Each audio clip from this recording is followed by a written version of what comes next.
Assalamualaikum warahmatullahi wabarakatuh. Shalom, Om Swastiastu, salam kebajikan untuk kita semua. Perkenalkan, saya Arnoldo Sladoki Saputra, NIM 2101191401881. Di sini akan menjelaskan sedikit tentang rangkuman laporan Value Engineering dari pembangunan 25th Avenue and Union Pacific Great Separation ke-6. Pertama akan saya jelaskan mengenai sedikit pengantar tentang proyek yang sedang dibangun. Chicago Region Environmental and Transportation Efficiency Program atau yang disingkat sebagai GREAT program ini merupakan sebuah program atau proyek yang dilakukan di Chicago, Amerika Serikat dengan tujuan utama yaitu meningkatkan efisiensi dari kinerja jaringan rel kereta api di wilayah Chicago. Illinois Department of Transportation atau EDOT bekerjasama dengan HNTP Corporation, sebuah badan pendesain infrastruktur untuk melakukan studi value engineering terhadap proyek ini. Studi value engineering dilakukan dengan menggunakan dasar peraturan Federal Highway Administration atau FHWA yang dikeluarkan oleh US Department of Transportation dan ketentuan yang dikeluarkan oleh EDOT. Studi value engineering ini dilakukan dari tanggal 28 Januari sampai 1 Februari 2013 di kantor HNTP yang berada di Chicago, Illinois.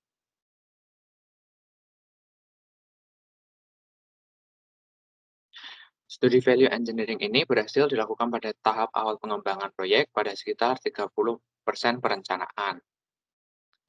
Rekomendasi yang dihasilkan dari studi value engineering ini berfokus pada pengoperasian jalan rel kereta api dan lalu lintas kendaraan, konsep desain proyek, koordinasi utilitas, pembebasan lahan sekitar proyek, penjadwalan tahap desain dan konstruksi, dan proses pengadaan proyek secara keseluruhan.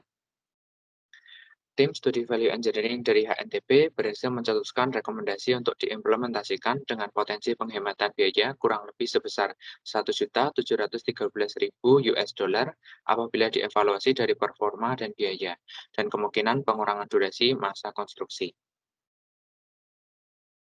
Langsung saja kita masuk ke tahap rekomendasi yang dikeluarkan dari tim value engineering. Di sini juga dibandingkan dengan desain awal yang sudah dibentuk oleh tim desain dari proyek. Untuk rekomendasi pertama yaitu kode ENV1, yaitu tentang pertimbangan akses untuk properti di sekitar proyek.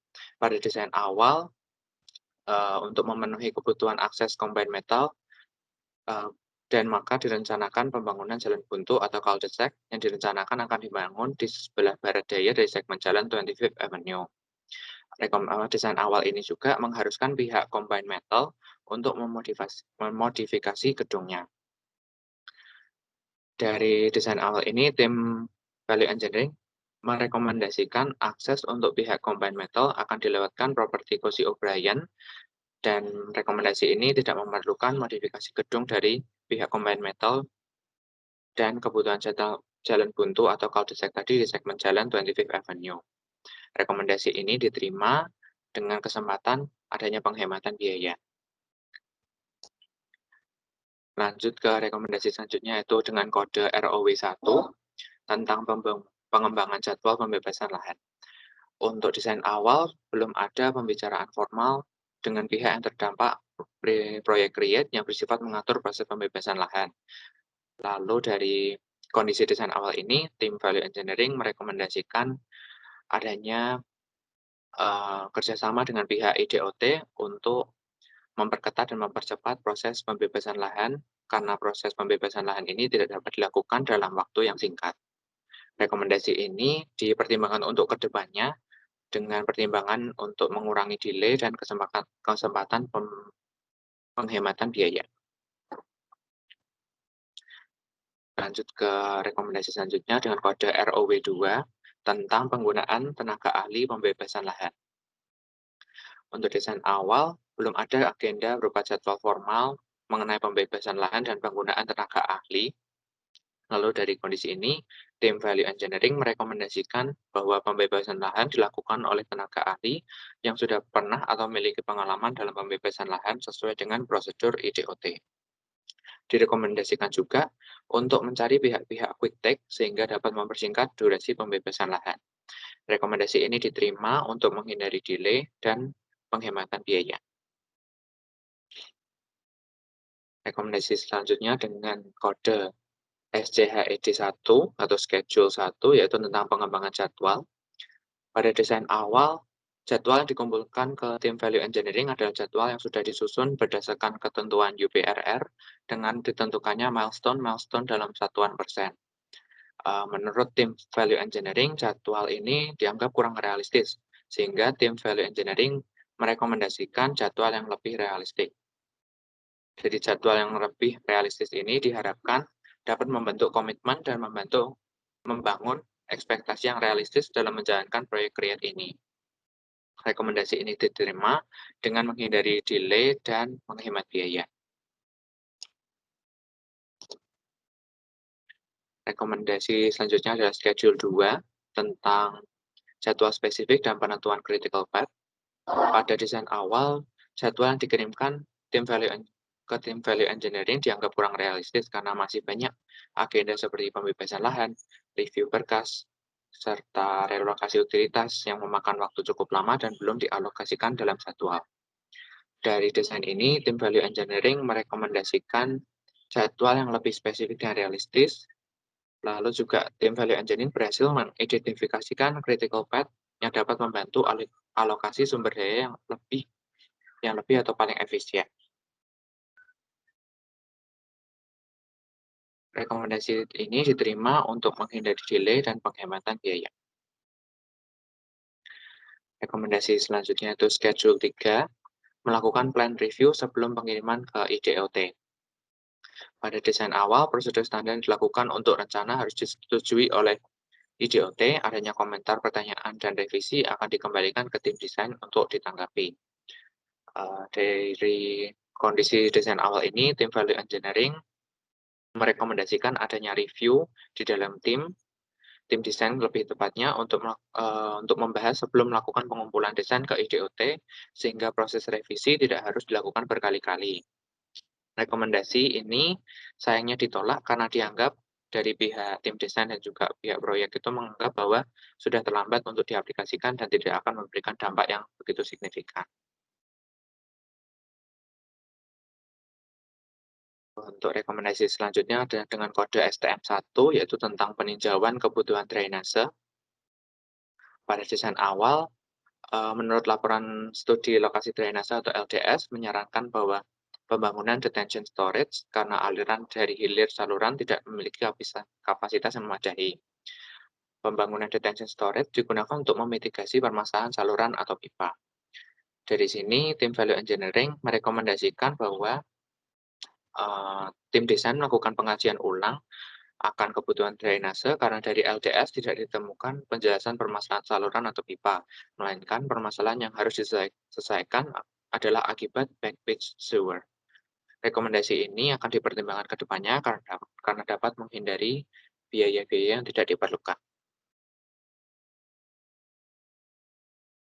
Rekomendasi selanjutnya yaitu STM2 tentang peninjauan ulang dan memperbarui perhitungan penahan air hujan. Untuk desain awal, tim desain menyarankan pembangunan detention storage berdasarkan dokumen LDS untuk memitigasi permasalahan saluran atau pipa. Di desain awal ini juga diketahui bahwa belum ada progres perluasan area penahan air. Dari kondisi ini, tim value engineering merekomendasikan peninjauan dan perhitungan ulang akan kebutuhan area retensi yang lebih besar. Peninjauan ulang dapat dilakukan dengan melihat faktor-faktor yang berasal dari luar daerah proyek yang sekiranya berpengaruh ke saluran atau pipa yang berukuran kecil pada area saluran. Rekomendasi ini dipertimbangkan ke depannya karena dapat menghindari biaya-biaya yang tidak diperlukan. Selanjutnya untuk rekomendasi selanjutnya dengan kode STM3, yaitu tentang relokasi fasilitas penahan.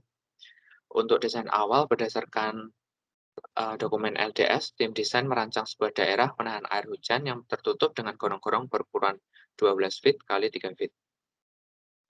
Dari desain ini, tim value engineering merekomendasikan bahwa kebutuhan gorong-gorong yang berukuran besar itu tidak diperlukan. Tim value engineering lebih menyarankan pemindahan daerah penahan air hujan dan memperdayakan daerah yang dibebaskan pada rekomendasi sebelumnya seperti yang sudah dijelaskan pada STM2. Rekomendasi ini akan dipertimbangkan ke depannya karena dapat menghemat biaya proyek sebesar $1.232.000 US. Selanjutnya ke rekomendasi selanjutnya dengan kode STM4, yaitu tentang meninjau kebutuhan manhole restrictor. Pada desain awal, tim desain menyarankan penggunaan manhole restrictor tipe khusus untuk memadai peningkatan runoff dari area-area sebelumnya. Dari desain ini, tim value engineering merasa bahwa penggunaan manhole tipe khusus ini tidak diperlukan atau kurang diperlukan karena menggunakan manhole tipe A saja sudah cukup memadai. Rekomendasi akan pertimbangan ini akan dipertimbangkan ke depannya karena dapat menghemat biaya proyek sebesar 24.000 US dollar. Rekomendasi selanjutnya dengan kode STR1 tentang penggunaan konsultan peer review.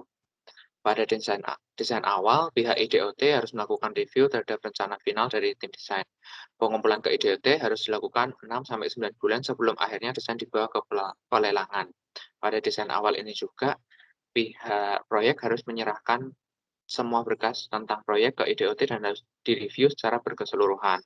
Oleh karena itu, tim value engineering merekomendasikan agar proses review ini dipercepat dengan pihak IDOT, yaitu dengan hanya melakukan review terhadap topik yang diajukan, tidak secara menyeluruh dari awal sampai akhir. Tapi rekomendasi ini membutuhkan dana lebih untuk perizinan ke pihak IDOT.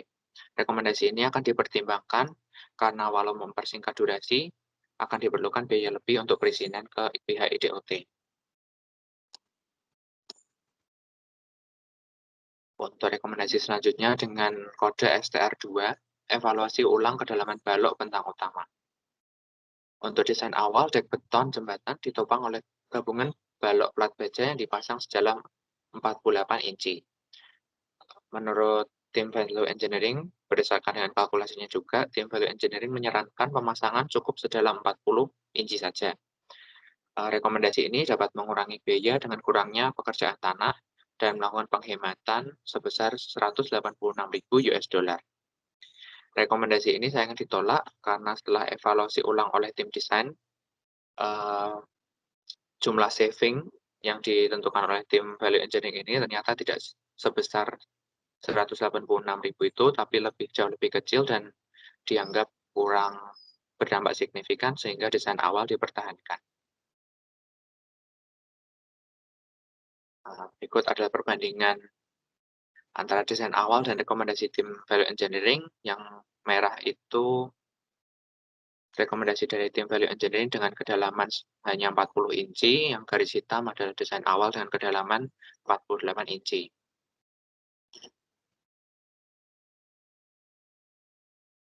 Rekomendasi selanjutnya dengan kode STR3A, yaitu tentang reevaluasi peletakan abutmen selatan. Pada desain awal, konfigurasi bentang akibat penempatan pilar 1 adalah 4 bentang dengan konfigurasi 105, 115, 100. Konfigurasi ini didasari akan kebutuhan akses combine metal.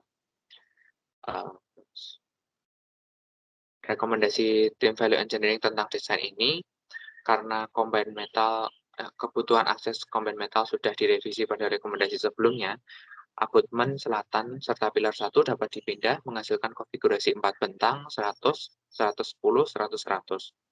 Hal ini menghasilkan bentang yang lebih pendek. Rekomendasi ini akan dipertimbangkan karena dapat menghemat biaya proyek sebesar 271.000 US dollar. Berikut adalah gambar perbandingan desain awal dan rekomendasi tim value engineering. Untuk garis merah itu yang rekomendasi dari tim value engineering. Selanjutnya untuk rekomendasi STR3B tentang penggunaan semi-integral abutment. Untuk desain awal, abutment yang digunakan adalah stub abutment. Stub abutment ini membutuhkan strip seal joint di ujung bentang untuk menjaga rembesan air, mineral, atau material yang dapat memengaruhi umur layan, balok, dan bearing. Dari desain ini, tim value engineering merekomendasikan penggunaan stub abutment ini digantikan dengan semi-integral abutment karena tidak memerlukan expansion joint. Abutment jenis semi-integral ini juga sudah diakui oleh pihak IDOT. Tim value engineering juga merekomendasikan penggunaan semi-integral ini karena dapat menambah umur layan dan mengurangi biaya pemeliharaan. Rekomendasi ini ditolak karena dari pihak IDOT lebih menyetujui desain awal dan dirasa bahwa penggunaan staf abutmen ini lebih sesuai dibanding penggunaan semi integral. Rekomendasi selanjutnya yaitu STR3C, yaitu tentang penggunaan drill shaft yang menggantikan tiang pancang. Untuk desain awal, instalasi tiang pancang yang memang lebih ekonomis dapat mengganggu masyarakat di sekitarnya akibat polusi udara, suara, dan getaran. Karena desain awal ini, tim Value Engineering merekomendasikan penggunaan drill shaft yang menggantikan tiang pancang karena walaupun membutuhkan biaya yang lebih dalam instalasinya, drill shaft ini dapat memberikan dampak negatif yang jauh lebih sedikit daripada pemasangan tiang pancang pilar. Drill shaft ini bisa menahan beban lateral walaupun dipasang tegak atau vertikal. Rekomendasi ini diterima karena memang lebih sesuai dengan kasus yang dihadapi. Rekomendasi selanjutnya yaitu STR5 tentang pembebasan lahan untuk maintenance. Untuk desain awal, hanya direncanakan akses dari sisi utara jembatan yang mengakibatkan akses dari sisi selatan itu kurang. Lalu, keharusan atau kebutuhan relokasi utilitas berupa saluran air dan sanitasi juga dapat memperumit prosedur perawatan. Dari desain awal ini, tim Value Engineering merekomendasikan pembebasan lahan sebesar 15 feet di sebelah barat jalan 25th Avenue yang dapat dijadikan sebagai tempat perawatan dan mengakomodasi relokasi utilitas. Pembebasan lahan ini berhubungan dengan pihak Cozy O'Brien sehingga membutuhkan dana yang lebih dan waktu yang lebih. Rekomendasi ini ditolak karena tim desain berhasil menyusun rencana untuk mengatasi masalah relokasi utilitas dan pihak IDOT juga menyetujui desain yang sudah diajukan tim desain. Rekomendasi selanjutnya dengan kode util 1, yaitu tentang kebutuhan relokasi utilitas. Pada desain awal belum ada rencana atau jadwal relokasi utilitas yang dikirimkan ke tim Value Engineering. Dengan kondisi ini, tim Value Engineering merekomendasikan dengan sangat untuk menyusun rencana relokasi utilitas karena prosedurnya tidak bisa dilakukan dengan cepat dan mudah, apalagi tanpa adanya rencana. Rekomendasi ini diterima dan langsung disusun rencana relokasi utilitas.